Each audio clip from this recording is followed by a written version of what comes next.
हरियाणा विधानसभा चुनाव की घोषणा हो चुकी है। इसके बाद अब हर पार्टी के उम्मीदवार अपने अपने स्तर पर तैयारियों में जुट गए हैं। तो वहीं पृथला विधानसभा से पूर्व विधायक एवं भाजपा के वरिष्ठ नेता टेकचंद शर्मा द्वारा आज अपने कार्यालय पर कार्यकर्ताओं की एक विशेष बैठक बुलाई गई, जिसमें टेकचंद शर्मा ने आने वाले विधानसभा चुनाव की तैयारी को लेकर रूपरेखा तैयार की। इस मौके पर टेकचंद शर्मा ने मीडिया से बातचीत करते हुए कहा कि विधानसभा चुनाव का शंखनाद बज चुका है और वे और उनके कार्यकर्ता चुनाव लड़ने की पूरी तैयारी में हैं। एक छोटे से बुलावे पर आज हजारों की संख्या में कार्यकर्ता इकट्ठे हुए हैं, जो आने वाले विधानसभा चुनाव की रूपरेखा बनाकर तैयारी में जुट जाएंगे। आपने तैयारी के लिए आपने खुद ही देखा होगा कि 22 घंटे के नोटिस पे और किसी फोन के बगैर ही इस तरीके से लोग यहाँ आए और हर 102 के 102 गांवों से लेकर के बाहर के भी कुछ सरदारियां हमारे यहाँ आई थी।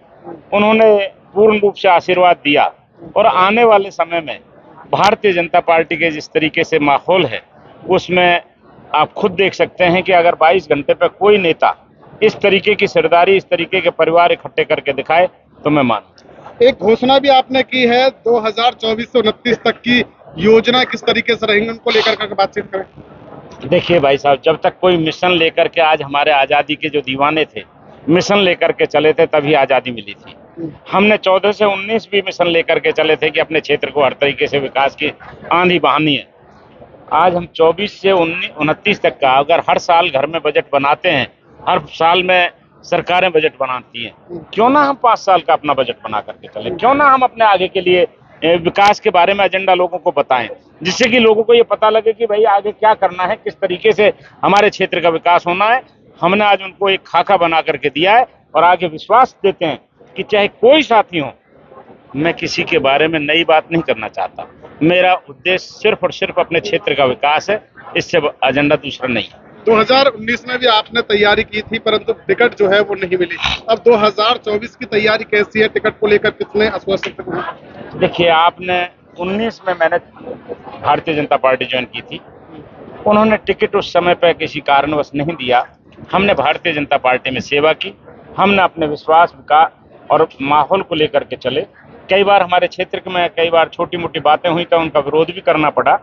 बाकी अब की बार जो सर्वे हुए हैं, जिस तरीके से लोगों ने मेरा कामकाज देखा है, जिस तरीके से लोगों ने मेरा व्यवहार देखा है, उसमें हम भी उम्मीद ये लेकर के चलते हैं कि भारतीय जनता पार्टी की हर हालत में टिकट भी मिलेगी और लोगों को साथ भी लेकर के हम चलेंगे। मौजूदा विधायक कहते हैं कि अगर मेरे को टिकट भाजपा ने नहीं दिया तो पृथला में कभी कमल नहीं खिलेगा, तो इसके बारे में क्या कहना? भाई साहब, उनके हिसाब से मैं बात नहीं करना चाहता। वो तो जन क्या क्या कहते हैं, ये स्टेटमेंट उन्होंने 4 बजे के बाद दी थी या पहले दी थी? ये शायद 4 बजे से बाद की है। 4 बजे के बाद की उनकी स्टेटमेंटों को आप अच्छी तरह समझते हो, उनके बारे में मैं कुछ नहीं कहना। टेकचंद जी, आप आज यहाँ पर एक नारा दिया कि टेकचंद शर्मा नहीं तो कोई नहीं, क्या कहेंगे? उनकी भावना है ये, उन्होंने कोई नेगेटिव वो नहीं किया। उन्होंने कहा है कि वे टेकचंद शर्मा एक ऐसा आदमी है जिसको इलाके को विकास की विभूति में जो आगे बढ़ा सकता है, उस क्षेत्र के लिए उनकी भावना है। और साथियों ने अगर मान लो भावनात्मक रूप से कहा है तो मैं तो उनका दिल से शुक्रगुजार हूँ कि हर तरफ से उनका इतना बड़ा विश्वास है, इतना बड़ा क्षेत्र के प्रति उनका लगाव है और मेरे प्रति जो सम्मान है, मैं दिल की गहराई से उनका धन्यवाद करता हूँ। दैनिक सवेरा के लिए फरीदाबाद से सुनील चौधरी की रिपोर्ट। देश दुनिया की हर खबर सबसे पहले देखने के लिए फॉलो करें Dainik Savera TV, YouTube, Facebook, Instagram, X और व्हाट्सएप चैनल पर।